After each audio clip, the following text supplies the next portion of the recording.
Tayo po ay sama-samang manalangin. Patuloy po tayo magpuri, magpasalamat sa Panginoon. Lord, praise you, Jesus. Salamat po, Ama, sa pagkakataon na binibigay niyo po sa amin. Makapagtipon-tipon po kami sa inyong pangalan. At kanina pa, niniwala po kami, kayo nandito na sa aming kalagitnaan. At karapat dapat ka po, Panginoon, sa lahat ng papuri, pagsamba, pagdakila. Ama, ito na niyo po ang puso't isipan po namin sa mga salita na ipapahayag, Panginoon. Gamitin niyo lamang pong instrumento ang magpapahayag, ngunit kayo po yung mangusap at magturo, Panginoon. Puspusin niyo po kami ng inyong banal na espiritu. At sa lahat po ng ito, ang dalangin po namin, kayo po ang aming mabigyan ng karangalan, kapurihan. Ito'y dalangin po namin in Jesus' mighty name. Amen. Palakpakan po natin Jesus Christ. Praise the Lord. So, nabanggit nga po, tayo po'y nasa ikalawang bahagi na ng ating pong serye, Pursuing the Relational Heart of Jesus. So sa mga nauna po nating pag-aaral, so napagtuunan po natin yung kahalagahan ng pakikipag-ugnayan po natin sa ating kapwa at ito po ay bilang patotoo po natin sa pakikipag-isa po natin kay Jesus Christ. At yung pong pagbabago nga po na ito ay nagsisimula sa ating puso, sa kaibuturan po ng ating puso or within, ngunit ito po ay nakikita sa ating mga gawa. So sa ikalawang bahagi po ng ating serye, pagtutuunan po natin na kung paano yung yung pong puso na binago ng Panginoon. So ito po yung humuhubog sa karakter po natin, sa pagkatao po natin, at ito po ay nakakaapekto sa pakikipag-ugnayan po natin. Una, sa ating pamilya, sa atin pong kapatid sa pananampalataya, sa iglesia, at sa komunidad po na ginagalawan po natin. Amen. So, at ang isa lang po yung ating pong huwaran, si Jesus Christ. Amen. So nakita po natin kung paano ang Panginoon namuhay ng nandun po yung pagpapakumbaba, nandun po yung inuuna yung kapakanan natin.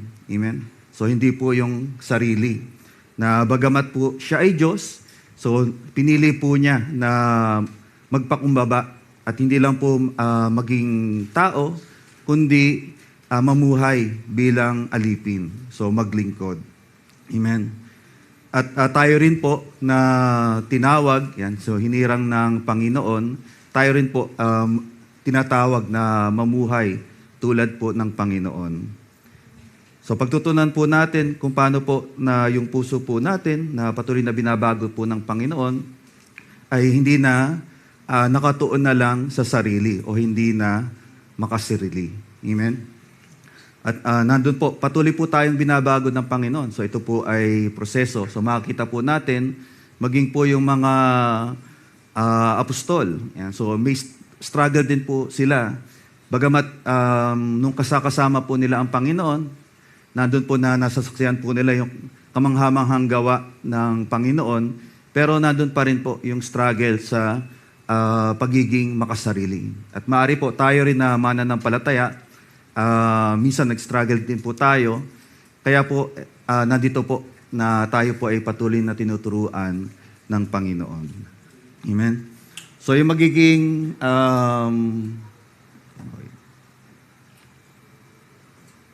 main Bible verse po natin,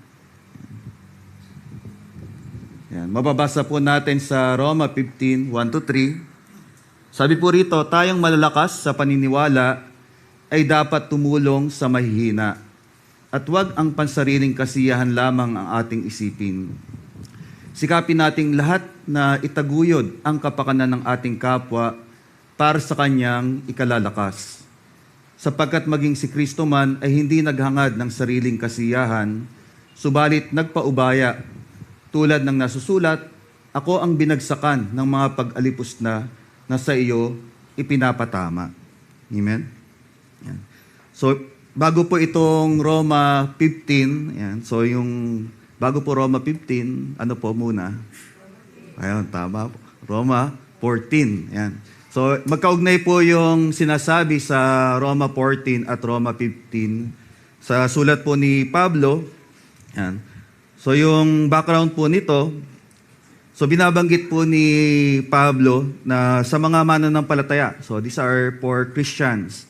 So, kung tayo po ay mananampalataya na, sa atin po patungkol yung binabanggit dito sa Roma 14 and 15. Yan. At pinaalalahanan po ni Pablo yung mga taga-Roma na hindi po dapat maging dahilan para magkaroon po ng alitan ang mga mananampalataya tungkol po halimbawa sa kinakain. Yan. Kumain na po ba kayo? Ako po, hindi pa. Yung tungkol po sa mga kapistahan o mga espesyal na araw at sa mga iba pong personal na paniniwala. Yan. So bagamat si Pablo po, yan, so kung babasahin nga po natin yung kanyang mga sulat, so malinaw po niya na ipinahayag na isa lang po yung mabuting balita. Amen? Si Jesus Christ. At sabi nga po ni Pablo, pakasumpain yung magdala ng ibang mabuting balita. Amen? So, may mga turo po na kailangan po malinaw sa atin. So, ibig sabihin po, hindi maaring ikompromiso. Ayan. So, yung katotohanan na ipinahayag po ng salita ng Diyos, so, hindi po dapat yung nababago. Napag-aralan po natin nung una na yung kultura po ng tao, ayan, so nagbabago, at yung kultura po na nakikita po natin, kalimitan, hindi po ayon sa salita ng Diyos. So, sa sinasabi sa salita ng Diyos. So, kahit po yung panahon nagbabago, yung pananaw ng tao nagbabago, pero yung katotohanan, yung pinahayag po sa atin sa salita ng Diyos, hindi nagbabago. Amen. Pero meron din po maari na mga paniniwala po tayo na hindi po tayo pare-pareho. At maari din po na hindi po tinukoy sa salita ng Diyos na dapat ganito lang yung pananaw natin. Amen? So, hindi po yung may isang kapahayagan na sinasabi sa salita ng Diyos. Kaya, wag po nating hayaan na yung mga bagay po na iyon ay dulot nung pagkakawatak-watak po natin, pagkakabahabahagi, pagkakanya-kanya. So halimbawa po, may mga iglesia na mas ibig po nila, o mas prepared po nila na yung mga inaawit solemn. Yan. So, hindi naman malungkot. Yung ano lang, yung solemn. Ano ba sa Tagalog ang solemn? Yung para pong banayad, ayan. So, may iba po, hindi naman, yung iba sinasabi, yung mga matatanda eh. Baka naiingayan. Yan. Hindi naman po siguro lahat kasi may iba't iba nga pong preference. Yan. So, may mga iglesia naman po na nandun po, ibig na ipagsigawan yung papuri sa Panginoon. So, wala pong masama doon. So, ayan. So, meron pong mga bahagi ng iglesia, walang banda. Yan. So, wala pong pwedeng choir lang. Yan. So, iba-iba po yung preference tungkol sa pagsamba. Pero isa pa rin po yung Diyos na sinasamba at pinaglilingkuran. Yan.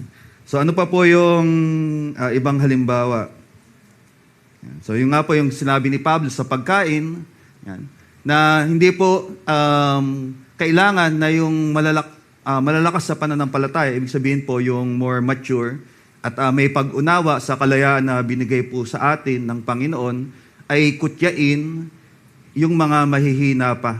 Amen? Na nandun pa rin po na inaalala, halimbawa yung kinakain o yung may iba't ibang pananaw tungkol sa mga kapistahan o special na araw. Amen? So hindi po yun yung dapat maging dahilan para sa pagkakabuklod-buklod ng iglesia. Sali po, ang paalala ni Pablo na yung malalakas, yan, sabi po rito, tayong malalakas sa paniniwala, ay dapat tumulong sa mahihina at wag ang pansariling kasiyahan lamang ang ating isipin. So maari po, tayo po ay nasa katotohanan, so malinaw po sa atin na yung pagkain nilinis ng Panginoon. So wala pong maaring sabihin na masama ng pagkain. Except po sa kalusugan nyo, di ba? Kung bawal na po sa inyo yung lechon, yan. So pwedeng bawasan nyo na o iwasan nyo na. Yan. Dahil yung pong katawan din po natin ay templo ng Espiritu Santo. Yan. Pero ito po ay nilinis na ng Panginoon. Yung pong iba naman, halimbawa, hindi kumakain ng dugo. Ay, sarap. Kagabi po ulam namin, dinuguan. Yan. Masarap. Alam niyo po ba yung tinumis? Yan. So, parang dinuguan din yata yan, pero mga laman loob naman. Masarap eh. Yan. Hindi lang po dahil masarap. Dahil po, ang alam po natin, ito po ay nilinis na at maari ng kainin. Amen? At ito naman po ay pinagpasalamat natin sa Panginoon. Yan. Pero wag po nating kutyain o hamakin yung nagsasabi naman na o ayaw kumain ng dinuguan. Kinakain lang bopis. So, minudo. Yan. So, hindi po dapat maging dahilan po yan para tayo po magkabahabahagi. Amen? At hindi lang po tolerance. Yan. Hindi lang po dahil yung okay lang. Yan yung paniniwala nyo. Hindi po dahil ganon yung dahilan po natin. So may purpose po. Sabi po rito, para po tulungan, para po itaguyod o palakasin yung mga kapwa po natin mananampalataya o yung bawat isa. Sabi po sa verse 2, sikapin nating lahat na itaguyod ang kapakanan ng ating kapwa para sa kanyang ikalalakas. Amen? Yan. So tayo nga po ay malaya. Amen? So pero wag po nating gamitin yung kalayaan po natin na maari pong ikasama nung kapwa po natin. So isaalang-alang po natin ano yung magiging pakinabang. Yan. So hindi lang po yung iniiwasan po natin na tayo ay pulaan, kundi ano po yung magiging kapakinabangan po nito sa iba. Yan. So bakit po sinasaalang-alang po natin yung kapakanan ng iba? So ito nga po yung nilarawan o binigay na halimbawa po sa atin ni Jesus Christ. At tayo po ay buhay na patotoo para sa Panginoon. Yan. So may mga iba pa pong halimbawa, hindi ko mabasa.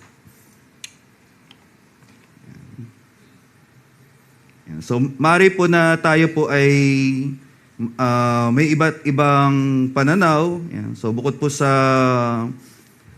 pagpupuri, yan. Meron po ba ditong manginginom? Lasenggo.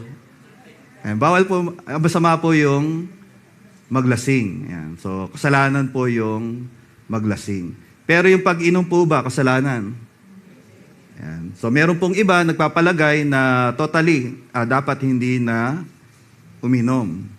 Yan. Kasi pag uminom siya, baka sisimula sa patikim-tikim. Pero hindi na kayang kontrolin. Yan. So kaya totally, wag nang uminom. Meron naman iba, drink moderately. Yan. So wag po nating pulaan yung nagsasabi na totally, wag nang uminom. Yan. So may dahilan. So baka nga na pagka tumikim siya, bumalik pa sa dati, matuloy na sa masayang inuman o lasingan. Yung iba naman po, sabi, basta pa konti-konti lang, hindi aabot sa paglalasing. So hindi rin po yun dapat maging dahilan ng pagkakabahabahagi po natin. Yan. So sa kaso po nung kasiyahan or entertainment, yan. So may iba't ibang pananaw din po sa, halimbawa, mga video games. Yan. So naging issue po yan dahil maaring nababalitaan po natin yung nangyayari sa mga eskwelahan, sa mga minor de edad. Di ba, meron pong nanaksak. Yan. Dahil nanaksak, may nasaksak. Yeah. may nasaktan, may namatay. Yan. So, at maraming kaso. Yan. At ang ibang tinuturo na dahilan, dahil yung mga nilalaro na mga online game, video game, masyado ng violente. Yan. So, tinitingnan din po yun ng pamahalaan. Yan. At yung ibang eskwelahan, so maaaring sa pag-iingat, imagine nyo po, ano pa lang yun, di ba? Yung sa DepEd basta grade school.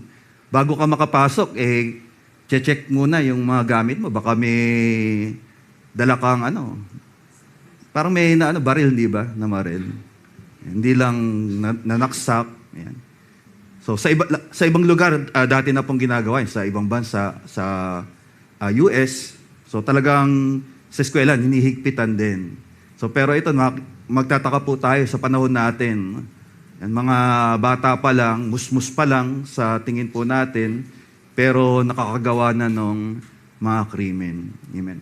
Yung iba naman, ang suggestion, o gustong ipanukala, ay yung sa batas. Di ba? Yung pababain yung edad na may pananagutan na sa batas o pwede nang ikulong.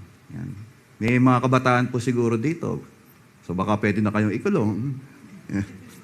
Yan. So baka maging daan daw po yan para ma-prevent yung ganun pong mga krimen.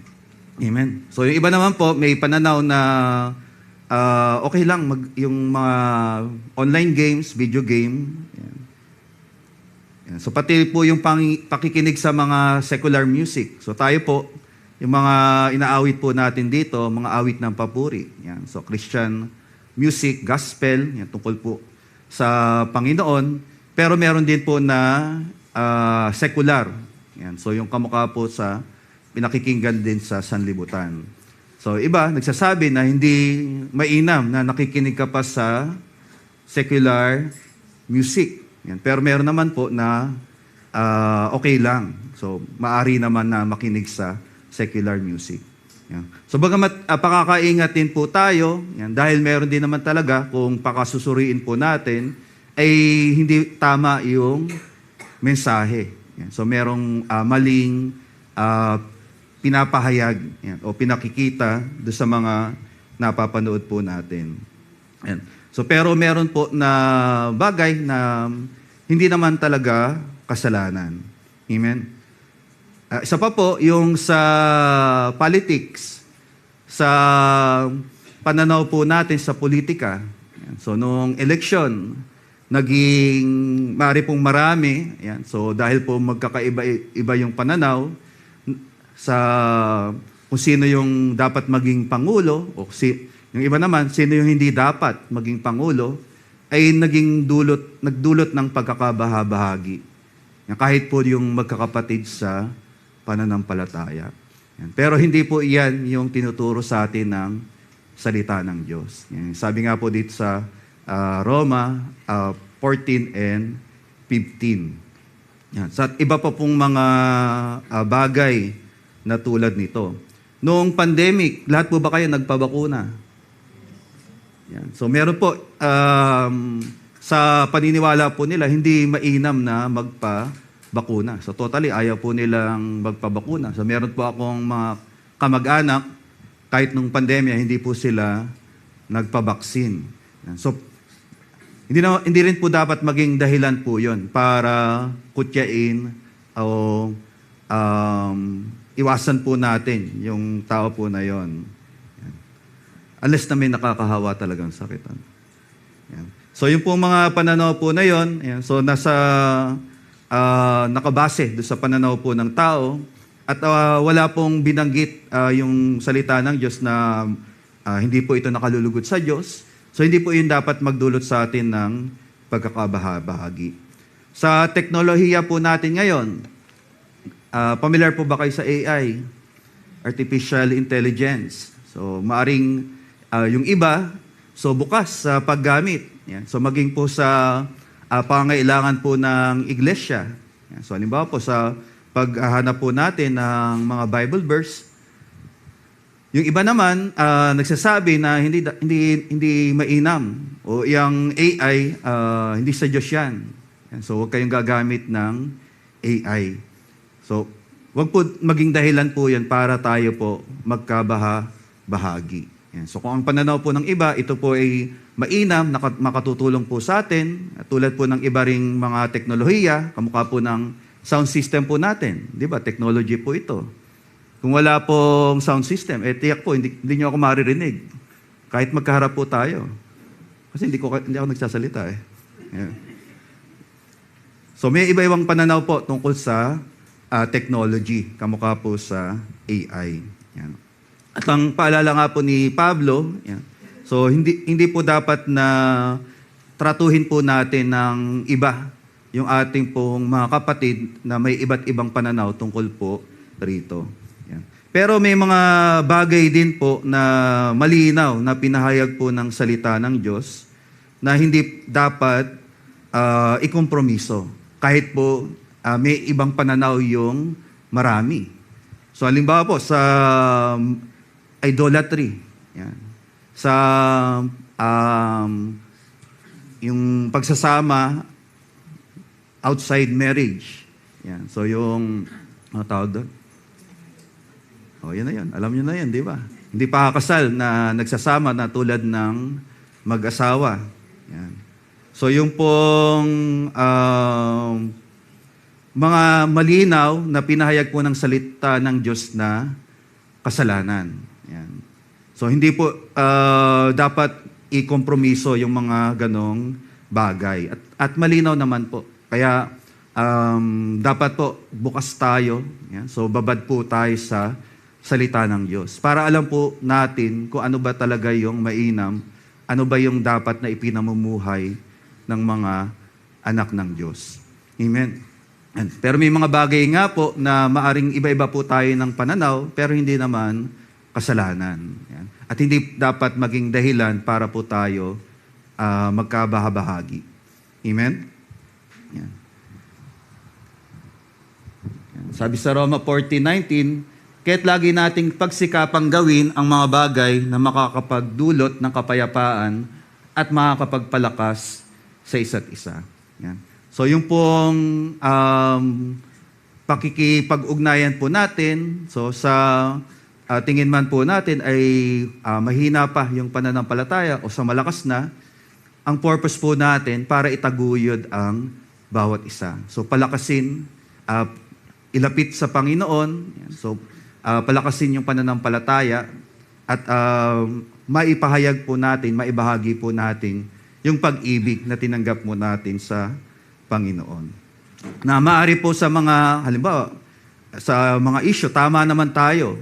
So tayo po ay nasa panig ng katotohanan. Halimbawa, hindi po natin kailangan na ang i-insist lang po natin ay yung paniniwala po natin kung ang idudulot naman po nito ay makakasira sa tao, yan, makakasakit ng damdamin, yan, na baka dahilan pa yon para hindi na magpatuloy sa Panginoon o sa pagdalo yung kapatid po natin. Yan. Amen? Yan, palakpakan po natin si Jesus Christ. Praise the Lord. Yan, mamaya na. Yan. So, narinig niyo na po ba yung sabi po, learning to love yourself is the greatest love of all. Yan. So linya po yan sa isang awit. Anong song po yun? Greatest Love. Nasa title na pala, no? Yan. Sino po umawit nun? Whitney Houston. Bago si Whitney Houston. Bata pa. Yung unang inawit ng dekada 70 ni George Benson. Hindi ko rin kilala yun. Pero mas mas naging popular noong 80s dahil nga kay Whitney Houston na namayapa na. Amen.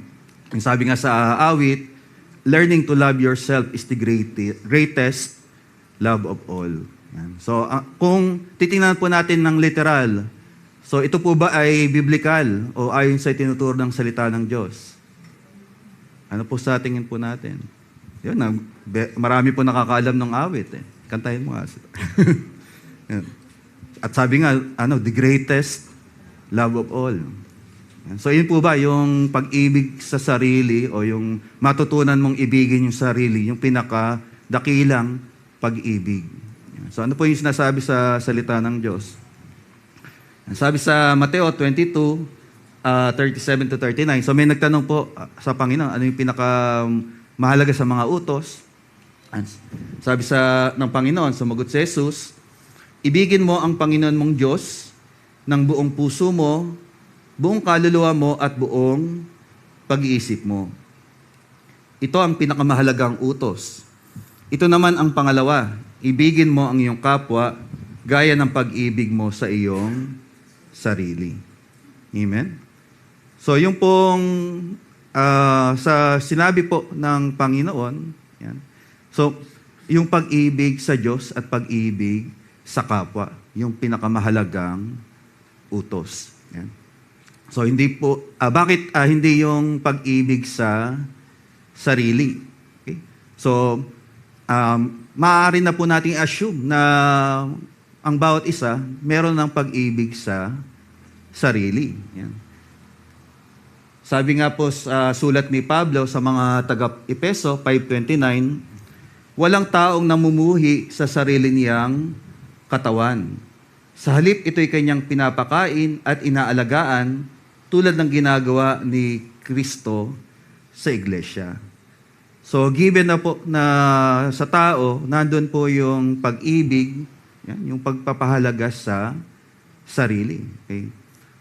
So, bagamat meron naman talaga na yung iba, yan, so para pong may struggle din, so maaring may problema psychologically. Yan. So, pero yung natural po sa tao, nandun na yung pagpapahalaga, yung pag-ibig sa sarili. Ano pa po yung sinabi ng Panginoon yan, sa kanyang mga alagad. Yan. At ito po, directly sinabi ng Panginoon na the greatest love of all. Sabi ng Panginoon, wala nang hihigit dito. Ano po yun?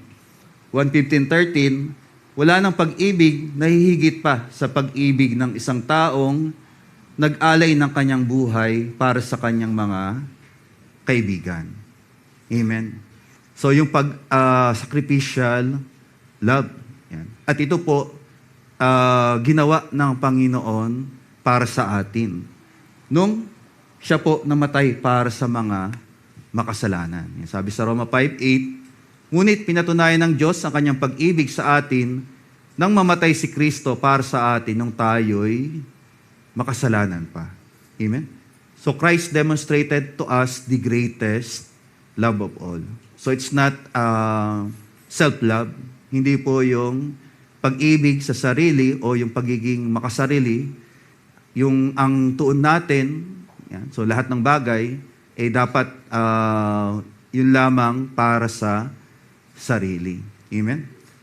Kundi yung pag-ibig na pinakita o ginawa para sa atin ng Panginoon. Yung mag-alay ng buhay para sa kaibigan. Amen? So, yan po yung ginawa ng Panginoon.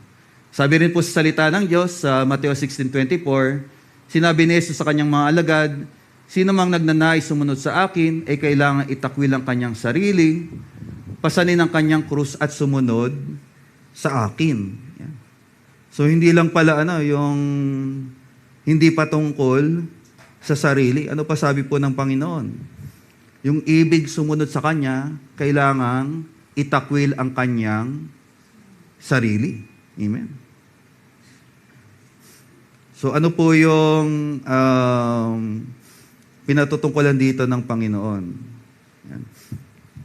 Yan. So yung pag-ibig nga po sa sarili, it's already a given. Yan. Pero bakit kailangan pa na itakwil yung sarili? Yan. Sa una, sabi po, yung sinabi ni Jesus sa kanyang mga alagad, sino nagnanais sumunod sa akin, ay kailangang itakwil ang kanyang sarili. Deny oneself. Yan. So, ibig sabihin yung mas prepared natin, mas gusto natin, o sa tingin po natin, mas mainam para sa atin, hindi po iyon yung maging priority natin. Hindi iyon yung nakakahigit kung ang ibig po natin sumunod sa Panginoon. Amen? So yung pong itakwil, hindi naman po ibig sabihin na kitlin mo na yung buhay mo o totally, yung sukuan mo na yung buhay. So hindi po. So sa halip nga po, mas magkaroon ng kabuluhan yung buhay po natin kung tayo po ay susunod kay Jesus Christ. Amen?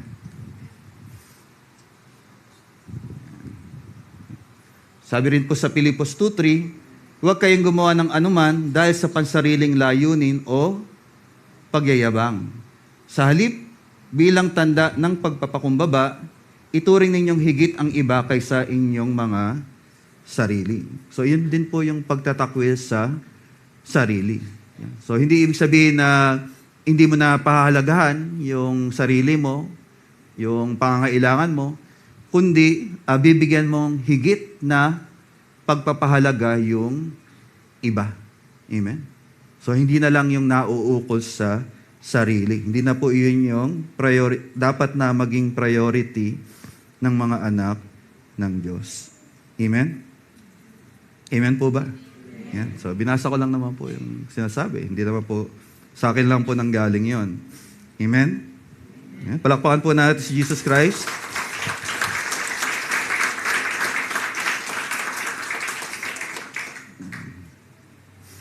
Ano pa po yung sinasabi sa salita ng Diyos? Yan. Yan. So, bakit po maaari na bilang mga anak ng Diyos, sa halip na ang sarili ang i-prioritize na po natin yung iba. Yan. So una po, yan. So kung ang tingin, hindi po mali yung ibigin mo yung sarili mo. Pero hindi po dapat na higit kaysa pag-ibig mo sa kapwa mo. Yan. Sabi nga, anong pag-ibig yung ibabahagi natin sa ating kapwa? Kung paano tayo inibig ng Panginoon. Amen? At yung pagpapahalaga po sa sarili, halimbawa sa katawan, sa pangailangan po natin. So, kung ang dahilan po natin o yung batayan po natin, dahil po tayo nilikha ng Diyos. So, tama po yun. So, tayo po individually mahalaga. Bakit po? Dahil po tayo lalang ng Diyos. Amen? Sabi sa awit 139:14, pinupuri ko kayo dahil kahanga-hanga ang pagkakalikha nyo sa akin.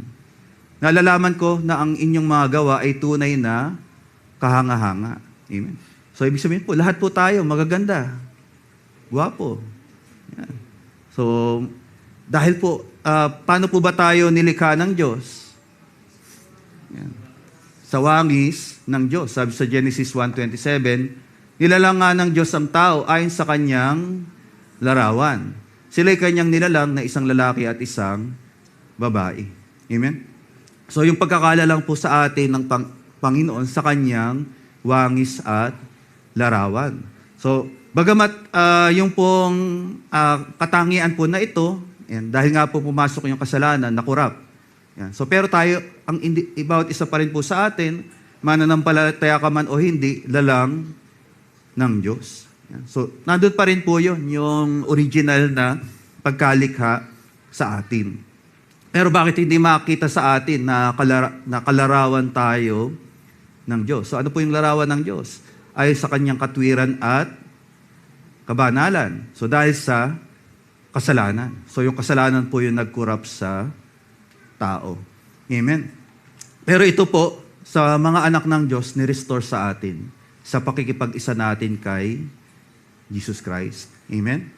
Sabi sa Colossus 3:10, isinuot ninyo ang bagong pagkatao na patuloy na nababago at nagiging kalarawan ng Diyos na lumikha sa inyo upang lalo ninyo siyang makilala.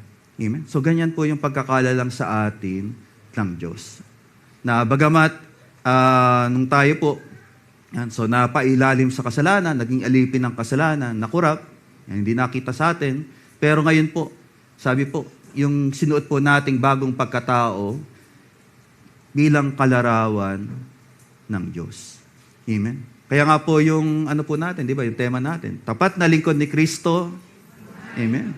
So yung buhay na patotoo na ilarawan po natin o makita sa atin si Jesus Christ. So bagamat ito nga po, proseso, ano po sabi rito, patuloy na nababago. Yan. Kaya maaring may makita pa rin po tayo sa kapatid po natin o maging sa sarili po natin na parang hindi pa tayo ganap. Amen. So wala pa po sa atin yung ganap o perpekto na. So maaring malimit pa tayong magkamali o magkasala. Pero tayo po patuloy na nababago at nagiging kalarawan ng Diyos. Amen? So, nare-restore po sa atin yung original na pagkalikha sa atin. At dahil po tayo, likha ng Diyos, lalang ng Diyos, lalang ayon sa kanyang larawan, bawat isa po sa atin, mahalaga.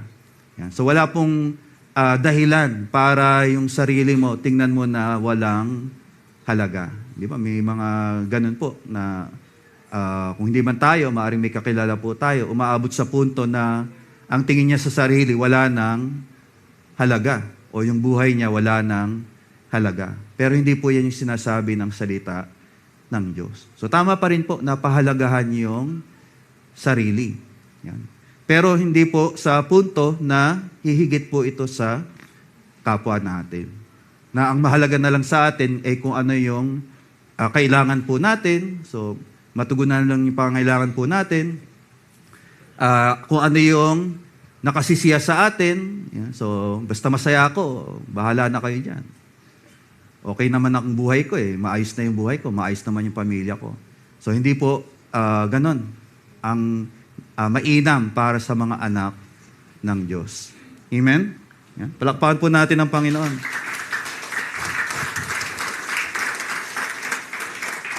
Colossians 3:10. Yan. Sabi rin po sa ikalawang Timoteo, and so may warning po, yan, binanggit po rito si Pablo kay Timoteo, na darating nga yung panahon na yung tao magiging maibigin na lang sa sarili. At malinaw naman yan, di ba? Titingnan po natin, laging nakatuon sa sarili. So, sabi sa ikalawang Timoteo 3:1-2, dapat mong malaman na sa mga huling araw ay darating ang mga panahon ng kaguluhan. Sapagkat ang mga tao ay magiging maibigin sa sarili, maibigin sa salapi. Yan. So yung mismong pera po, yung pagkakaroon po ng pera, hindi kasalanan. Ano po yung kasalanan? Pag-ibig sa salapi o sa kayamanan. Yan. Palalo, mapagmataas, mapagsamantala, suwail sa magulang, walang utang na loob at lapastangan sa Diyos. Yan. So yan po yung warning o paalala na binigay po ni Pablo kay Timoteo na darating yung panahon at nakikita na nga po natin na yung tao magiging maibigin sa sarili. So nakatuon na lang sa sariling kapakinabangan. Amen? So yung pong loving yourself, so, hindi po yun yung greatest love of all. So ayon po sa binasa po natin ng mga salita ng Diyos. So yung sabi ng Panginoon, yung pag-ibig, una, sa Diyos. Yung buong isip, lakas. Yung pong pag-ibig sa kapwa. At anong uri ng pag-ibig? So yung dinemonstrate nga po sa atin ng Panginoon, yung sacrificial love. So yun po yung pinaka-dakila. So walang hihigit na uri ng pag-ibig. Sabi ng Panginoon, para sa isa na mag-alay na kanyang buhay para sa kaibigan. At iyon nga po yung ginawa ni Jesus Christ. Yan. At ano po yung pag-ibig? Yung pag-ibig po sa kapwa. Amen? At sa sulat din po ni Juan na paano masasabing iniibig mo ang Diyos kung yung kapwa mo na nakikita mo, hindi mo magawang maibig. Amen? Yan. So maari pong may struggle kasi alam naman natin may pangailangan tayo individually. Maaring sa araw-araw, iniisip din natin paano na yung mga pangailangan po natin matutugunan. Amen? Pero as children of God, ano po yung dapat panghawakan po natin? So may kumukup-kup na sa atin. May nangangalaga na sa atin. So bakit hindi na po tayo dapat mabalisa doon sa kakailanganin po natin, yung ukol sa sarili? Dahil po, ang Panginoon na yung umaako po noon. Amen? Sabi sa 1 Pedro 5:7, ipagkatiwala ninyo sa Kanya ang inyong mga alalahanin sa buhay, sapagkat siya ay nagmamalasakit sa inyo. So totoo po, may pangailangan po tayo. Di ba? Every end of the month, dumadating si Judith. Sabi ni Pastor. Ikaw ba yun nagsabi? Judith. So, may pangailangan po, yung pamilya po natin. Amen. Pero, meron pong kumukup-kup sa atin. May nangangalaga sa atin. Amen. So, tayo po nasa pangalaga ng Panginoon. Nasali po na mabalisa, ipagkatiwala po natin sa Kanya yung lahat ng bagay. Amen? So, siya po, kung tayo po, may malasakit po tayo sa kapwa, may malasakit tayo sa pamilya po natin, higit yung malasakit po ng Panginoon para sa bawat isa. Ano yung patunay po nun? Inalay nga po niya yung kanyang buhay para sa atin. Amen? Kaya sabi po sa Mateo 6:31-32, kaya't huwag kayong mag-alala na baka kayo kapusin sa pagkain, inumin o damit. Hindi ba't ang mga hintil ang nababahala tungkol sa mga bagay na ito? Alam na ng inyong Ama na nasa langit na kailangan ninyo ang lahat ng ito. Amen? So, ipagkatiwala na po natin lahat sa Panginoon. So, totoo po, tama naman po na magsikap po tayo sa buhay, maghanap buhay, magtrabaho. Pero, kung titingnan po natin, hindi po sasapat yon. Hindi iyon yung dahilan para matugunan lahat ng pangailangan natin. Kasi pangailangan ng tao, hindi lang naman po sa financial. Yan. So, hindi lang po sa physical. So, pero lahat ng pangailangan po natin, ang Panginoon lang yung makatutugon. Amen? So, walang saysay na mabalisa ka. Sabi po, ito yung wala pang pananalig, wala pang pananampalataya. Amen? So, sali po, ano yung dapat na pagsikapan natin? Ano yung i-prioritize po natin? Sabi sa 33, higit sa lahat, ay bigyang halaga ninyo ang kaharian ng Diyos at ang pamumuhay ng ayon sa kanyang kalooban at ibibigay niya sa inyo ang lahat ng mga bagay na ito.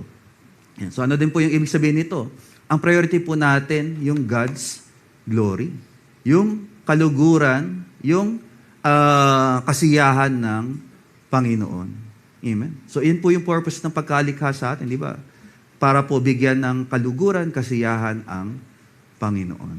Amen? At ano po sabi? Yung lahat ng pangailangan nyo ay idaragdag sa inyo. So, hindi ka magkukulang. Amen? So, kaya yung ukol sa sarili, hindi na po natin dapat ikabalisa. Amen? Yan. So nabanggit na po kanina na wag mo kasalanan yung pag-ibig sa kayamanan o sa pera. Sa halip na nakapokus ang tao sa pera, yan. So tayo po, ano sabi sa Mateo 13:5? Huwag kayong mukhang pera. So ngayon, hindi na mahirap yon. Bakit? Kasi ano yung nasa pera? O hayop na eh. Dati, tao pa rin eh. Mukhang tao pa rin. Yan. Pero hindi po, yung so pag-ibig sa kayamanan o sa salapi. So wag kayong magmukhang salapi o pera at masiyahan na kayo sa anumang nasa inyo. Sapagkat sinabi ng Diyos, hindi kita iiwan ni pababayaan man. Amen? So, ang Panginoon po, hindi nagpapabaya. Amen? So, alam po yung pangailangan po natin at ibig po ng Panginoon, tugunin yung ating pangailangan. Amen? Sabi rin po ni David, yan, sa awit, si Yahweh ang aking pastol, hindi ako magkukulang. Amen? So, may nangangalaga sa atin. May nag-iingat sa atin. Yung ating pong mabuting pastol. Yan. At hindi po itatatwa ng Panginoon yung sa Kanya. He will not forsake His oath. Amen? Inari na po tayo ng Panginoon na tayo ay sa Kanya. Amen? So, siya po yung higit na makapag-iingat sa atin. Yan. Kaya anuman po yung nangyayari ngayon, anuman yung sitwasyon po natin, maaring iba-iba. So maaring nasa party po tayo na iba-iba yung journey po natin. Pero lahat po tayo, amen, nasa pangangalaga ng ating mabuting pastol.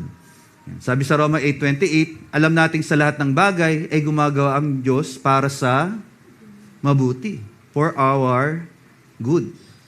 Kasama ang mga nagmamahal sa Kanya, silang mga tinawag ayon sa Kanyang layunin. Amen? So, hindi man po sa tingin po natin parang mainam o gusto natin yung nangyayari, pero kaya pong gawin ng Panginoon na ito para pa rin sa ating ikabubuti. Amen? So, sa ikatatatag po ng ating pananampalataya, sa ikalalago po natin, matugunan po lahat ng pangailangan po natin. Katawan, espiritu at kaluluwa. Amen? So, kaya pinahintulot po niya. Maging po yung tungkol sa sakripisyo, sa suffering. Yan. So, sino nga po ba yung gusto na mag-suffer? Na mahirapan, yan. So, masaktan. So, wala, hindi ba?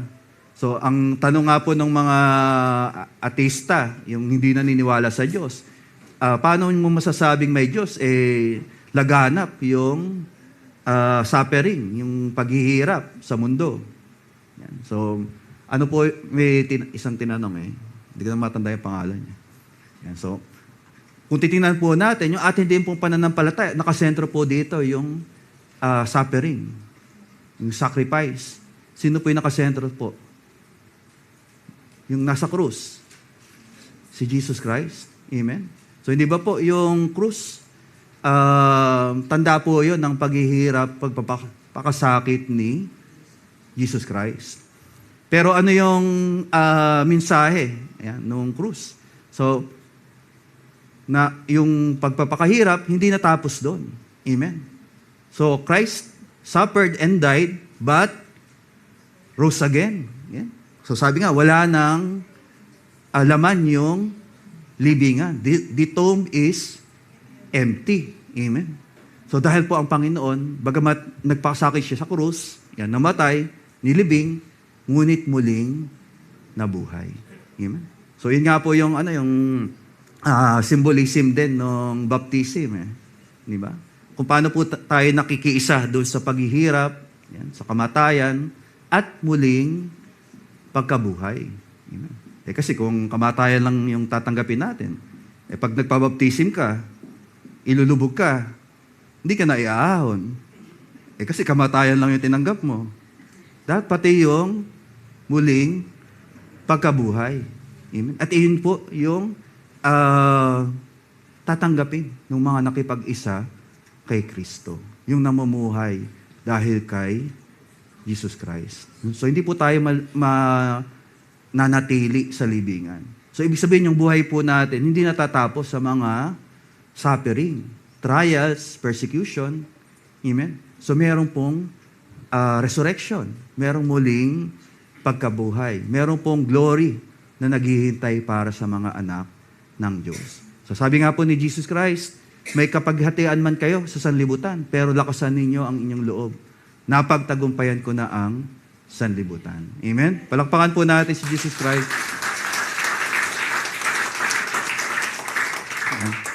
So, yung pong nakuukol sa sarili, wag na po yun yung i-prioritize natin. Sagot na po yun ni Jesus Christ. Amen? Salip, sabi pa ng Panginoon, Mateo 16:25, ang naghahangad na magligtas ng kanyang buhay ay mawawalan nito. Ngunit ang mawalan ng kanyang buhay alang-alang sa akin ay magkakamit nito. Amen? So, nandun po yung tawag doon. Basta yun. Yan. So yung pong pagka ikaw nanghahawak ka doon sa buhay mo, ito pa pala yung magiging dahilan para mawala ito sa iyo. Okay? Kasi in the first place, hindi po tayo may hawak ng buhay natin. Amen. Sino po may hawak ng buhay natin? Ang Diyos. Amen. So hiram lang natin yung buhay natin. Amen. Hindi nga natin alam kung ano yung mangyayari sa araw ng bukas. Kung buhay pa ba tayo? Paglabas pa natin dito, buhay pa tayo. O tatawag na ng St. Matthew. Hindi natin alam kung saan man kayo nag-invest. Sino pa bang santo yung meron sa iba? St. Peter. Yan, kung saan kayo nag-invest So hindi po tayo yung may hawak nung buhay po natin. So kung sa halip nga na mahigpit na kinakapitan po natin yung buhay natin, ito pa'y maaaring magdulot na mapahamak tayo. Amen? So ano lang yung daan para ang tao magkaroon ng buhay? Only through Jesus Christ. Amen? At yun naman talaga yung pagkalikha sa atin. Lahat, amen, nilikha sa pamagitan niya at para sa Kanya. Okay? So tayo nilikha dahil kay Kristo at para kay Kristo. Walang hindi nilikha ng hindi sa pamagitan niya. Amen? At pag sinabi nga po nating buhay, hindi lang yung tayo ay may hininga. Okay? Kasi pag namatay po tayo, meron pang susunod. Amen? So pero yung mga nakipag-isa kay Kristo, tunay na may buhay. Dito, may buhay na ganap at kasiyasiya, and pagkatapos po nito, may buhay na hantong sa langit. Yan. Kaya isa lang talaga yung susi o pinagmumula ng buhay, si Jesus Christ. Amen? Palakpakan po natin ang Panginoon.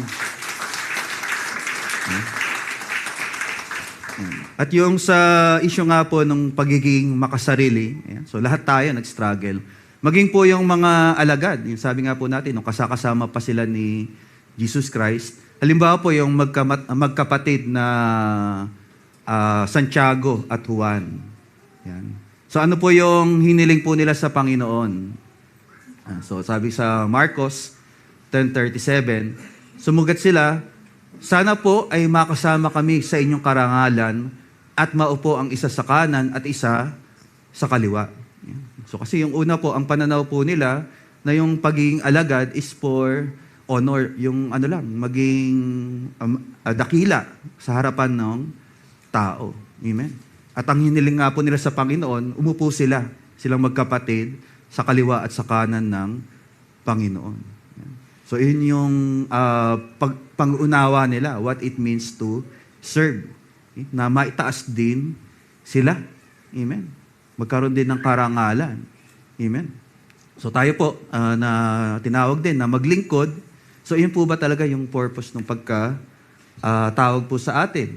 Yan. So una po, nung malaman to ng mga ibang alagad. So actually, hindi lang sila Santiago at Juan yung may gusto. Maaring yun din yung gusto nung ibang mga alagad. Kaya nung nalaman nila, nagalit sila. Sabi sa 41, nang malaman ito ng 10 alagad, nagalit sila sa magkapatid. Kaya't pinalapit sila ni Jesus at sinabi, alam ninyo na ang mga itinuturing na pinuno ng mga hintil ay namumuno bilang mga Panginoon sa kanila. At ang kagustuhan ng mga nasa kapangyarihan ang siyang nasusunod. Ngunit hindi ganyan ang dapat umiral sa inyo. Sa halip, ang sino man sa inyo na nais maging dakila ay dapat maging lingkod ninyo. At ang sino mang nais maging pinuno ay dapat maging alipin ng lahat. Amen? So kung sa mundo, sa sanlibutan, so ganito yung pananaw na yung maging dakila, so parang siya yung pinapanginoon, yung tinitingala. Yan. Kasi nga tinataas, kasi nga mataas, kaya tinitingala. Yan. Hindi dapat para sa mga anak ng Diyos. So ano yung nararapat? Maging lingkod. Amen? So hindi ikaw yung paglingkuran, kundi ikaw yung maglingkod. Amen? At sabi, sinong nais maging pinuno ay dapat maging alipin ng lahat. At iyon din po yung dinemonstrate ng Panginoon. Yan. So, may unang binanggit dito ang so tinanong nung una hiniling nila Juan at Santiago na yun nga po umupo sa kanan at kaliwa ng Panginoon. So sabi ng Panginoon, maiinom niyo ba yung kopa o yung saro ng paghihirap na iinumin ko? Confident naman yung magkapatid. Oo. Amen. At totoo naman, yan, dahil alam naman po ng Panginoon yung mangyayari na maranasan din nila yung paghihirap. Amen. So part po yun. Yung trials, suffering, yan, sa pagiging alagad. Sabi nga ni Jesus Christ, kung yung pinag-usig ako, uusigin din kayo. So tanda po yun ng pagiging alagad. So ibig sabihin din po, kung hindi ka inuusig, hindi mo naranasan na i-persecute dahil sa iyong pananampalataya, baka hindi ka pa alagad. Amen? Hindi ka pa tagasunod ni Jesus Christ. Yan. So, part po yun. Para po yung purpose sa atin ng Panginoon. Yan. So, mangyari. So, sabi nga po, patuloy tayong binabago ng Panginoon. At sabi rin ni Santiago, di ba, sa sulat din po niya, na ikagalak po natin kung tayo man dumaan sa mga pagsubok. Amen? Sahin ko po. Santiago 1. Ayan.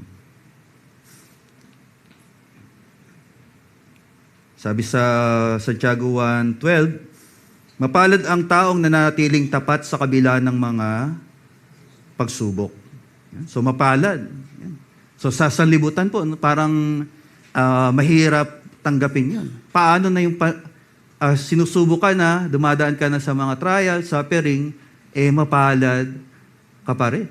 Magpupuri ka pa rin, nagpapasalamat ka pa rin. Di ba? Ganyan yung mga anak ng Diyos eh.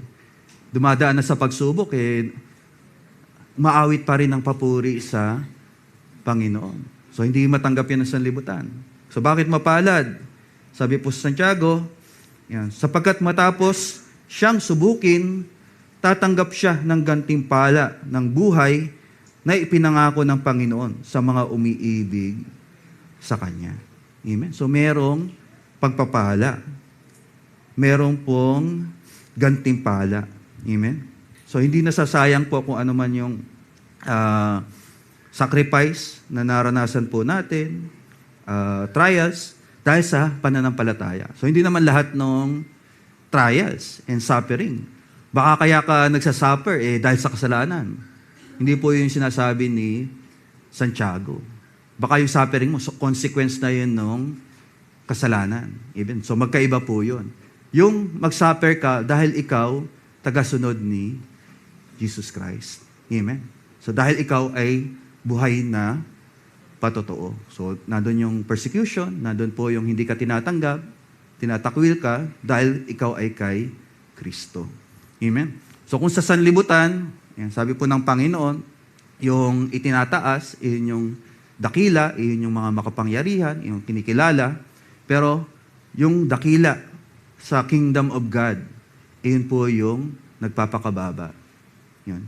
Yun po yung binibigyan ng halaga yung iba higit sa sarili. Amen? So, naranasan po yun ni Santiago at Juan. Kung nung una po, makasarili sila, ano gusto nila? Madakila din sila sa kaliwa at kanan ng Panginoon. Pero, sabi nga, tayo po patuloy na binabago. So, naranasan din po ng magkapatid na Santiago at Juan. So, Santiago po, siya po yung una na pinatay dahil po sa kanyang, una sa mga alagad na pinatay dahil sa kanyang pananampalataya. Okay? Sa mga apostol. Sabi sa Gawa 12:1-2, ng mga panahon ding iyon, sinimulang usigin ni Haring Herodes ang ilang kaanib ng iglesia. Ipinapatay niya sa pamamagitan ng tabak si Santiago na kapatid ni Juan. Amen? So, si Juan naman po, so napatapon na sa Patmos. So, naghirap din po para sa Panginoon. Amen? At ano pa yung tanda na sila ay nabago. Yan. So kung babasahin po natin yung sulat ni Juan, halimbawa sa mga sulat, so binanggit nga po niya yung pag-ibig sa kapwa, yan, na tanda ng pag-ibig sa Diyos. At sa gospel, yan, sa ebanghelyo, paano po pinangalanan yung kanyang sarili. Hindi naman niya sinabi na yung dakila sa mga alagad. Ang pakilala po niya sa sarili, yung ano yan? Alagad na minamahal ni Jesus. Yan. So ano na lang yung tinignan po niya, hindi yung sarili niya, yung ma-glorify siya, kundi minahal siya ni Jesus Christ. Yan. Sabi sa 1:21, lumingon si Pedro at nakita niyang sumusunod ang alagad na minamahal ni Jesus. So yung kausap po rito ni Jesus Christ si Peter. Yan. Pero yung sumulat po, o yung pinagmulan nung pahayag si Juan. Yan. Yan. Pero yung sabi ni Juan, yan. So sa huling part po na yon, so binanggit niya na siya yon, yung sumulat po nito. Yan. Sabi sa 1:21, yan. Lumingon si Pedro at nakita niya sumusunod ang alagad na minamahal ni Jesus, ang siyang humilig sa dibdib ni Jesus. Nang sila'y naghapunan at nagtanong, Panginoon, sino po ang magkakanulo sa inyo? Nang makita siya ni Pedro, ay tinanong nito si Jesus, Panginoon, paano po naman ang taong ito? So yung tinutukoy din ni Pedro si Juan. Amen? So hindi na ang mahalaga kay Juan, yung madakila, maupo sa kaliwa o sa kanan, kundi ang mahalaga, naranasan po niya yung pag-ibig ni Jesus Christ. Amen. So sa atin din po, iyon po dapat higit na ipagpasalamat po natin. Hindi po yung tayo ay mapapurihan, mapasalamatan. Halimbawa, naglilingkod tayo. Hindi man lang nabati yung ginagawa nating paglilingkod o yung pagtulong. Hindi man lang nagawa na magpasalamat ng ating tinulungan. Hindi na po mahalaga yon. Dahil kanino po ba ginagawa yon? Para lang po ba doon sa tao o sa Panginoon?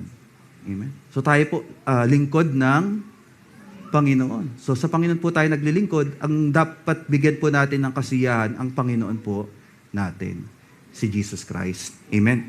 So hindi ang sarili. Amen? So sapat po yun. Hindi po simple na sabihin na inibig ka ni Jesus Christ. Dahil po may, yung pag-ibig nga po ng Panginoon, may kaakibat na sacrifice. May inalay, may binigay po ang Panginoon para sa atin. Amen. So bakit po tayo nabubuhay ngayon? May biyaya, naranasan po natin ang kagandahang loob ng Diyos dahil po sa pag-ibig na yon ni Jesus Christ. At bakit merong buhay na hahantong sa langit? Dahil po sa pag-ibig ni Jesus Christ. So yun na po yung focus ng mga alagad na realize po nila yung ginawa ng Panginoon. Ano pa po yung naranasan ng mga alagad? Yung leading, yung kapuspusan ng banal na Espiritu. So ganun po nabago. Kaya it may be a struggle, pero for children of God, so nandun po yung way binigay po sa atin ng Panginoon. So una nga po, yung titingnan natin, how Jesus Christ demonstrated His selfless love for us, to build us up. Yan. So at yun din po yung pag-ibig na dapat nating ibahagi sa kapwa po natin. So para sa kanilang ikalalago, yan. So ikatataguyod. Amen?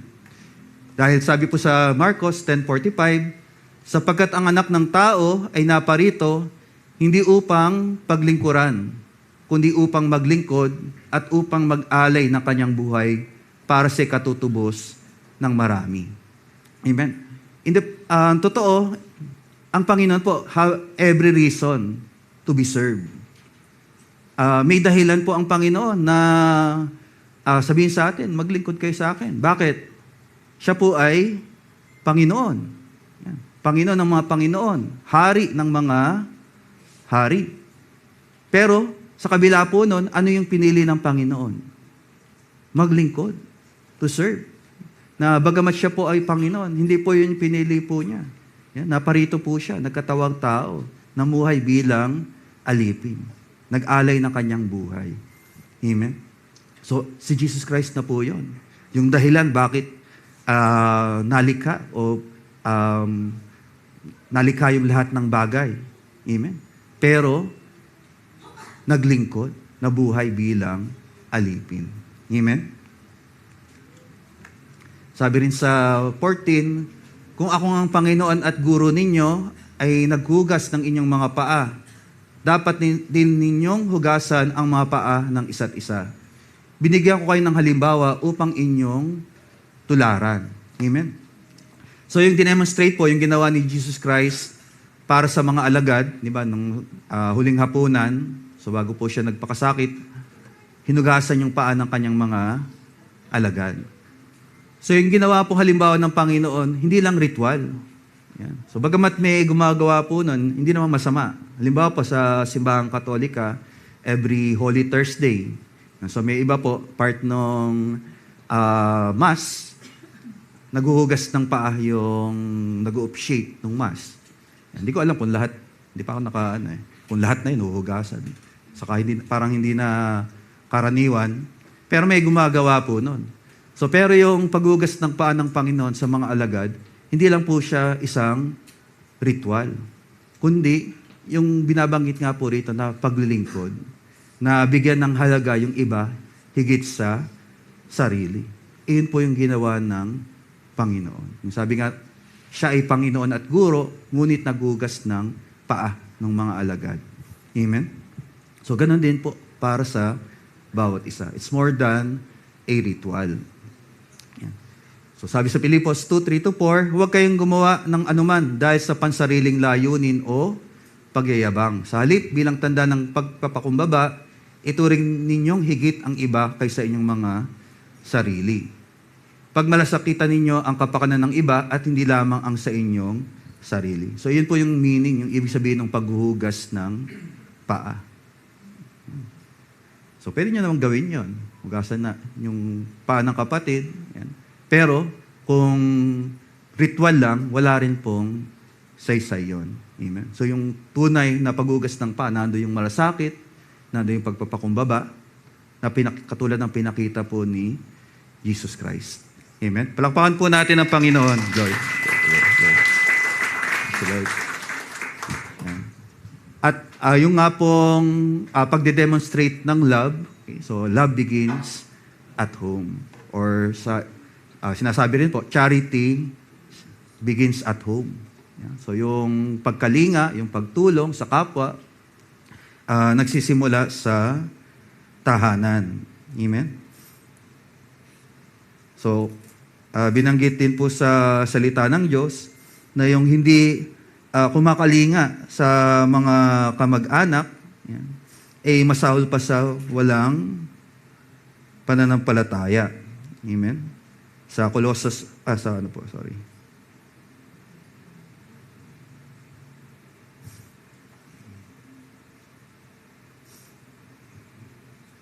Timothy 5:8. Yan, so, basahin po natin.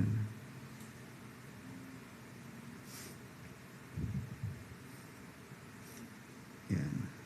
Ang sinumang hindi kumakalinga sa kanyang mga kamag-anak, lalo na sa mga kabilang sa kanyang pamilya, ay tumatalikod sa pananampalataya at mas masama pa kaysa sa isang di mananampalataya. So, ibig sabihin, hindi talaga tunay na mananampalataya. Na kung yung mismong pamilya niya, kamag-anak niya, pinababayaan. Amen? Yan. So, kaya po yung pagiging selfless, yan, so yung pag-ibig, una, i-demonstrate po natin sa pamilya. So, halimbawa, sa mag-asawa, ano po yung paalala sa mga lalaki? Mga lalaki, mahalin ninyo ang inyong asawa na gaya ng pagmamahal ni Kristo sa iglesia. Inihandog niya ang kanyang buhay para sa iglesia. So anong uri ng pag-ibig yung dapat na iukol nung lalaki sa asawa niya? Katulad ng pag-ibig ni Jesus Christ, sacrificial love.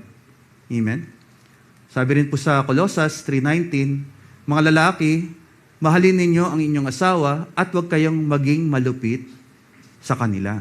So yung pagiging malupit, hindi lang yung sinasaktan, di mo nga binubugbog, pero kung pagsalitaan mo naman, sinasaktan mo rin siya. So nagiging malupit ka rin sa kanya. So hindi po yun yung pag-ibig na dapat iukol ng lalaki sa kanyang asawa. Kung babalik po tayo sa unang verse, paalala naman sa mga babae, pasakop kayo sa inyong asawa, sapagkat iyan ang naangkop sa mga nakipag-isa sa Panginoon. So ito pong Colossus 3:18, dapat basahin ng pareho. Yan. Kasi pagka ito lang babasahin mo sa mga babae, ibig sabihin ba nun, mas mababa ako kasi babae lang ako. Yan. So yun yung po yung palagay ng iba. So hindi po. Dapat basahin pareho yung Colossus 3:18 and 19. So may paalala pareho sa asawang lalaki at asawang babae. Na hindi po ibig sabihin na merong nakahihigit. Yan. At bakit gagawin po ito? Hindi lang naman dahil alang-alang sa asawa. So bagamat part po yun, dahil siya yung pinakasalan mo. Yan. Maaring yung pinakikita mo sa asawa mo, hindi mo maaring ipakita sa iba. Yan. O gawin para sa iba. Kasi para sa asawa mo lang yon. Pero higit po doon, dahil ikaw nakipag-isa sa Panginoon. So ginagawa mo yon dahil sa Panginoon. Amen? So sabi sa Efeso 5:21, pasakop kayo sa isa't isa bilang tanda ng inyong paggalang kay Kristo. Amen? So hindi ibig sabihin merong higit, may mas nakatataas. So pantay. So wala pong sinasabi na higit yung lalaki sa babae. Sa halip nga, pasakop kayo sa isa't isa bilang tanda ng inyong paggalang kay Kristo. So dahil po ikaw ay sa Panginoon. Amen? Ano paalala sa mga magulang? Mga magulang, huwag ninyong ibuyo sa paghihimagsik laban sa inyo ang inyong mga anak. Sa halip, palakinin niyo sila ayon sa disiplina at aral ng Panginoon. So, yun din po, di ba, naging issue din. So, sinasabi nung iba, kaya ganyan, yung mga minor de edad ngayon, mga kabataan ngayon. Ang problema sa pamilya. Totoo naman po na malaki yung role. Yan. So, pero may kanya-kanyang role. May role ang pamahalaan, may role ang mga magulang. Amen? At ang pamantayan po na dapat natin ang salita ng Diyos. Amen? So, as children of God. Yan. At yung pagtugon sa pangailangan ng mga anak. So, hindi natatapos na mabigyan lang po natin sila ng pagkain, ng tirahan, ng damit, o ng pera. So, hindi natatapos po doon yung obligasyon po ng pagmamagulang. Sa halip, sabi po, palakihin ninyo sila ayon sa disiplina at aral ng Panginoon. Amen. Ano pa po? Yan. So, dapat ipinapanalangin din po natin yung mga anak natin. Amen? Halimbawa po si Job. Yan. Ano po ginagawa niya? Sabi sa 1:4-5. Nakaugalian na ng kanyang mga anak na lalaki na hali-haliling magdaos ng handaan sa kanilang bahay at inanayahan nila ang mga kapatid nilang babae. Tuwing matatapos ang mga ganoong handaan, ipinapatawag ni Job ang kanyang mga anak para sa isang ritual. Maagang bumabangon si Job kinabukasan upang mag-alay sa Diyos ng handog na sinusunog para sa kanyang mga anak. Dahil baka lihim na nilalapastangan ng mga ito ang Diyos at sila'y magkasala. Amen? So ano yung ginagawa po ni Job? Nag-i-intercede para sa kanyang mga anak. So ibig sabihin, ipinapanalangin sa Diyos. So tayo rin po, part po nung pagmamagulang, yung tayo po nag-i-intercede para sa mga anak po natin. Pinapanalangin po natin sila at pinalalaki ayon sa turo o aral ng Panginoon. Amen? Palakpakan po natin ang Panginoon. Ano naman po yung paalala sa mga anak? So, hindi man po lahat ay magulang, pero lahat anak o naging anak. Sabi sa Efeso 6:1, mga anak, sundin ninyo ang inyong mga magulang, alang-alang sa Panginoon. sapagkat ito ang nararapat. Amen? So yung pagiging selfless, kasama po doon yung obedience. Yan. So sa mga anak, ibig sabihin po nun, pagsunod sa magulang. Amen? So yung pagsunod sa Panginoon, paglilingkod sa Panginoon, having selfless love, makikita sa mga anak yon kung nandoon yung pagsunod din sa magulang. So part po ng ministry natin yon. So kung ikaw ay naglilingkod na, bahagi ka na ng ministry. Pero ito, hindi mo na nagagawa as bilang anak, hindi ka rin tunay na naglilingkod para sa Diyos. Amen. So ito yung sabi rito, nararapat. Amen. At dito nga, nagsisimula sa pamilya. Pero yung pag-ibig nga po, natutunan natin, hindi natatapos sa pamilya. Amen. So katulad po ng pinaraan sa atin ng Panginoon, so patuloy po ito na dumadaloy, nag-uumapaw. Yan. So maaring may kaibigan po tayo. Yan. Kakilala. Yan. So ano yung mabuting kaibigan? Kasama sa inuman. Hindi. Yan. So, nandoon na itinataguyod din yung kapakanan mo bilang kaibigan. At kung ikaw ay mananampalataya, yung tunay na kaibigan, ang ibig sa kaibigan, yung ikabubuti niya. At yung the best, makakilala sa Panginoon. Amen? So kung tunay na nagmamalasakit po tayo sa kaibigan, itaguyod po natin yung makabubuti sa kaibigan. Sabi sa Kawikaan 27:17, bakal ang nagpapatalim sa kapwa bakal at isip ang nagpapatala sa kapwa isipan. So, pwede po itong i-apply sa magkakaibigan. Yan. Isang example po ng mabuting kaibigan, si Jonathan. May Jonathan po ba rito? Ito po yung kaibigan ni David, yan, na anak ni Saul.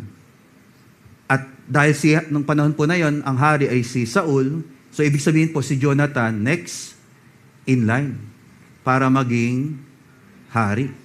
Pero ano yung ginawa ni Jonathan? Yan.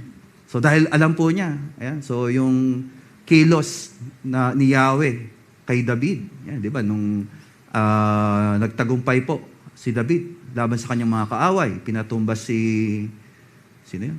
Gulayat. Yan. So, nandun, alam ni Jonathan, may plano si Yahweh para kay David.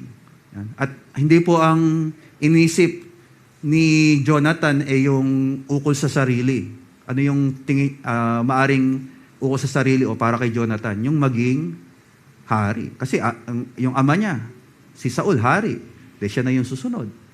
Pero ano ginawa po niya? Yan, binigay yung kanyang balabal, yung kanyang espada, yung tanda ng pagiging hari kay David. Amen? Sabi rito sa 1 Samuel 23:16, pinuntahan siya ni Jonathan at pinalakas ang kanyang loob sa pangalan ni Yahweh. Amen?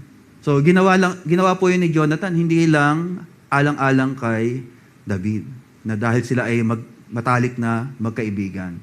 Ginawa din po niya yun dahil sa Panginoon. So, doon yung pagkilala niya doon sa kilos ng Panginoon kay David. Amen?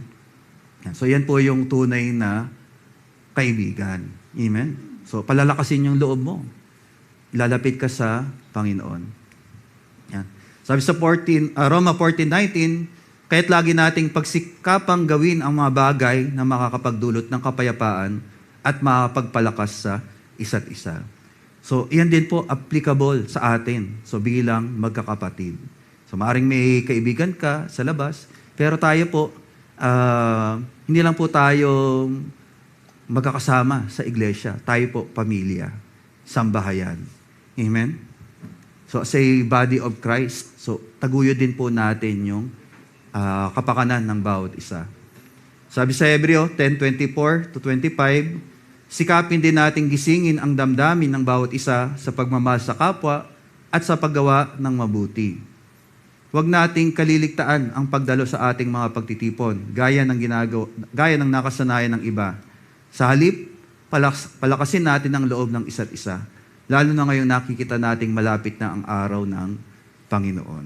At yung simula nga po ng topic natin, so, maaring may struggle. Yan. So may mga kapatid po tayo nag-struggle. So maaring may mahihina pa sa pananampalataya. Yan. So palakasin po natin, encourage po natin. Yan. So yung mga matatagal na sa pananampalataya na alam na natin, subok at mabisa na manangan sa mga salita ng Diyos. Yun din po, ituro po natin, ibahagi po natin sa iba. Amen? At maaari yung turo, yung sineshare po natin, diba? Kung nag-share po tayo, nagpipreach po tayo, maaring sa una, yung mga pinipreach po natin, hindi kagad matandaan yan eh.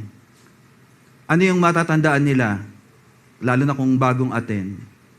Paano natin sila pinakitunguhan? Amen? Ano yung nakita na character sa atin? Yan. Kasi dati po may na-invite po ako. Ang naalala lang niya, lumuwag yung loob niya nung umattend siya. Kasi yung unang person na siya yata, una at huli. Yan. So pero may natandaan, yun yung matatandaan, una, paano mo pinakitunguhan? Ano yung pinakita mo? Yan. So baka pagka unang dating pa lang, unang attend pa lang, hindi na maganda yung pakikiharap po natin sa kanila o yung talagang, halimbawa, hindi genuine, hindi makatotohanan, parang plastic, gano'n. Hindi na atin yun. Amen? Yan. So, kaya dapat maging totoo yung pakikiharap po natin at nandun yung tunay na malasakit sa kapwa. Amen. So, ganun din po para sa bawat isa, matagal man o hindi sa pananampalataya. Sabi sa Galatia 6:2, magtulungan kayo sa pagbuhat ng pasanin ng bawat isa. Sa gayong paraan ay matutupad ninyo ang kautusan ni Kristo. Amen. So, sabi nga ng Panginoon, ano yung pinakamahalaga sa mga utos? Ibigin mo ang Diyos, ibigin mo ang kapwa. Kung iniibig mo yung kapwa, nasusunod mo yung kautusan. So, kung may pag-ibig, amen, matutupad ninyo ang kautusan ni Kristo. Amen? Yan. At sa 1 Thessalonica 5:11, dahil dito, palakasin ninyo ang loob ng isa't isa at magtulungan kayo tulad ng ginagawa ninyo ngayon. So kung ginagawa na po natin, ipagputuloy po natin, pag-ibayuhan pa natin. Kung tayo po tumutulong sa kapwa mananampalataya po natin, pag-ibayuhin pa natin. Amen? Dahil nga po tayo, isang katawan. So, we are family. Di ba? Minaawit natin. Family that loves one another. Amen? Sabi sa Roma 12:5, kaya hindi naman, kahit na tayo marami, tayo ay isang katawan kay Kristo at bawat isa ay bahagi ng isa't isa. Yan. Sa Mateo 5:16, yan. Gayon din naman, dapat ninyong paliwanagin ang inyong ilaw sa harap ng mga tao upang makita nila ang inyong mabubuting gawa at papurihan ang inyong Ama na nasa langit. So ano po yung napansin niyo po dito? So sa pagiging buhay na patotoo po natin para kay Kristo, being selfless, so pagtulong sa pamilya, sa kaibigan, sa mananampalataya, sino yung dapat na naitataas? Si Jesus Christ, hindi yung sarili. Sabi, yung makita nila ang inyong mabubuting gawa at papurihan ang inyong Ama na nasa langit. So hindi ang madakila tayo, hindi ang mapasalamatan tayo, kundi ang makita po nila yung kabutihan ng Panginoon. Amen? So yun po yung purpose po natin. Tayo po maging mistulang kalarawan ni Jesus Christ. Yan. Dahil po tayo, yan. So bakit maimi-mirror po natin si Jesus Christ? Dahil nabubuhay po tayo dahil sa Kanya. Yan. Sabi sa Galatia 2:20, kaya hindi na ako ang nabubuhay ngayon, kundi si Kristo na ang nabubuhay sa akin. At ang buhay ko ngayon sa katawan ay kinabubuhay ko sa pamagitan ng pananampalataya sa anak ng Diyos na nagmahal sa akin at naghandog ng kanyang sarili para sa akin. Amen. So sabi nga ni Juan Bautista, he increase, I decrease so he may increase. So hindi na po importante, hindi man po tayo ma-recognize, hindi man po tayo makita. Di ba? Nasa background lang tayo, kaya hindi tayo nakita. Di ba? Stage to. Di ba? Yung ibang stage kasi dati may talon, may, ano yun? Basta may backstage. So yung iba, gumagawa din, pero hindi nakikita. Ang nakikita lang yun nasa front stage. So hindi man po tayo nakikita sa front stage, pero naglilingkod man tayo, may nakakita man o hindi, basta ang napapurihan ang Panginoon. Yun na po yung ipagpasalamat po natin. Amen.